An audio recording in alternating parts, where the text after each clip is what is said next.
संदीप ने अपनी माँ के कहने पर गांव में शादी कर ली थी। लड़की का नाम था सुनीता।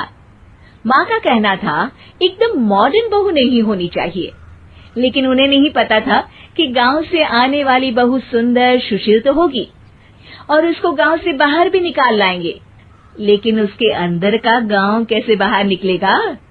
शादी के कुछ दिन बाद, माँ टिफिन तो देना जरा। बेटा अब तो स्कूल नहीं ऑफिस जाता है, माँ से नहीं अपनी बीवी से टिफिन मांगा कर।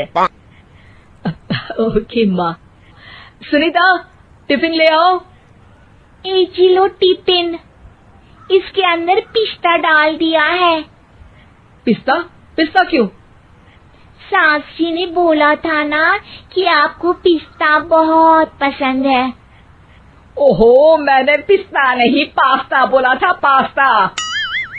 पास्ता? कहीं होता है पास्ता?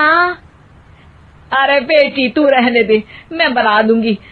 अच्छा किया कि पाव भाजी बनाने का नहीं बोला, वरना किसी के पाव बना देती है। सुनीता को बुरा लगता है, लेकिन उसकी नादान हरकतें कम नहीं होती। ऐसे ही एक दिन, अरे तुमने ये क्या लगाया है? अरे आप वो फूस फूस करके लगाते हैं ना, वही। डियो? का दियो? किसको दियो? अरे वही ना जिससे खुशबू आती है।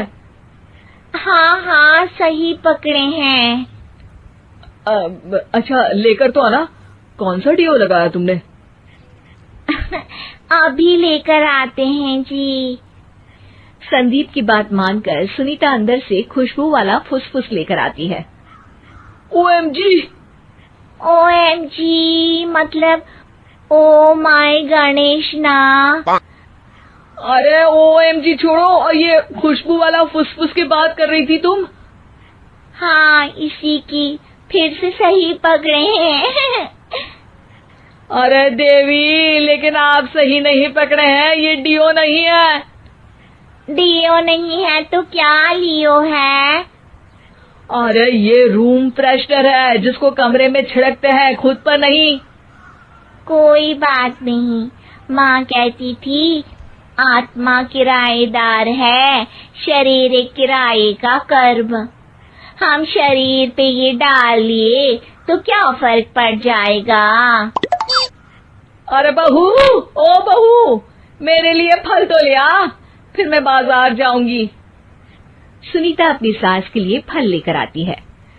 अरे बेटा, पपीता, तरबूज और सेब फल ऐसे कैसे खा लूं? काट कर तो ले आ। माँ जी, मेरे गांव में तो खेत से उठा के सीधा खा लेते हैं। अरे ये तेरा गांव नहीं है ना। अरे संदीप, तू ही कुछ समझा देना इसको बेटा। मैं कैसे समझाऊं माँ, ये तो माइक्रोवेव को भी भट्टी बोलती है। कल मैंने बोला हाय कैसी हो, तो बोलती है किसी को हाय नहीं लगानी चाहिए। अरे सुनीता, तेरा क्या होगा? अभी तो कैसे बताऊं माँ जी, अभी हम कुछ करेंगे फिर पता चलेगा क्या होगा, लड़का या लड़की। हे भगवान, कहाँ से आ गई है? रामपुर से जी, आप ही तो लेकर आए थे मुझे। अरे मुझे माफ कर दो। पहले कोई गलती तो करिए जी, आपकी तो सारी गलती माफ कर देंगे हम। हाँ अरे बहू, मेरी बात सुन। फल यानी कि फ्रूट जब भी लाए ना तो काट कर लाना, ठीक है? जी ठीक है माँ जी, फल यानी फ्रूट यानी काट के लाऊंगी। सुनीता रोज ही कोई ऐसी हरकत कर देती जिसकी वजह से उसे घर में दो बातें सुननी पड़ती। एक दिन, माँ मेरे बॉस घर पर आने वाले हैं शाम को, उनका बर्थडे है, फैमिली साथ नहीं रहती उनके, तो यही पार्टी कर लेंगे। उनको अच्छा लगा तो शायद मेरा प्रमोशन भी हो जाएगा। मैं ना फ्रूट केक लाकर फ्रिज में रख दूंगी और तेरे साथ आज खाना मैं बनाऊंगी, ताकि जब साहब आए तो खाने में कोई गड़बड़ ना हो। शाम को जब सारी तैयारियां हो जाती है, संदीप के साथ बड़े साहब भी घर आते हैं। फ्रूट केक तो ले आना बहू, फिर खाना खाएंगे। अरे इस सब की क्या जरूरत थी, आपने बुलाया वही काफी है। सर, आपका परिवार शहर में नहीं है तो हम ही आपके परिवार जैसे हैं सर। इतने में ही सुनीता फ्रूट केक लेकर आती है और बड़े साहब की टेबल पर रख देती है, और जैसे ही केक के ऊपर का बॉक्स हटाती है, ओह, ये क्या है? केक तो कटा हुआ है। मैं तो ऐसा नहीं लाई थी।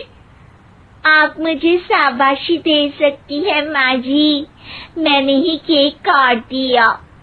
आपने कहा था ना, फल यानी फ्रूट यानी हमेशा काट के लाना, तो फ्रूट केक भी तो फ्रूट ही है ना, तो मैंने पहले ही काट लिया। हूँ ना मैं समझदार। अरे बहू, ये क्या किया? केक हमेशा वही काटता है जिसका जन्मदिन होता है। तुझे एक बात भी समझ नहीं आती, एक नंबर की बेवकूफ है। पूरा माहौल बिगड़ चुका था। संदीप को लगने लगा था कि साहब उसे प्रमोशन तो दूर की बात है, कहीं डिमोशन ना दे दे, लेकिन साहब बीच में ही बोल पड़ते हैं। अरे कोई बात नहीं, ये इनकी बेवकूफी नहीं है, इनका भोलापन है।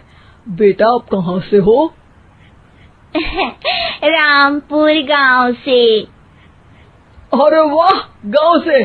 फिर तो आपके गांव में ताजे फल और सब्जियां मिलते होंगे। हाँ, सही पकड़े हैं। हम तो काटते भी नहीं, सीधा खा लेते हैं। मैं ना एक बार तुम्हारे गांव घूमने जरूर चलूंगा। क्यों संदीप, ले चलोगे ना? मुझे गांव घूमना बहुत पसंद है। बस फिर क्या था, संदीप और सास दोनों खुश हो गए, क्योंकि साहब को सुनीता ने गांव की बात करके खुश कर दिया था। अब संदीप का प्रमोशन पक्का था। शिक्षा, कभी भी किसी भी गलती पर घबराना नहीं चाहिए। हो सकता है कि उस गलती की वजह से आगे बड़ा फायदा हो जाए।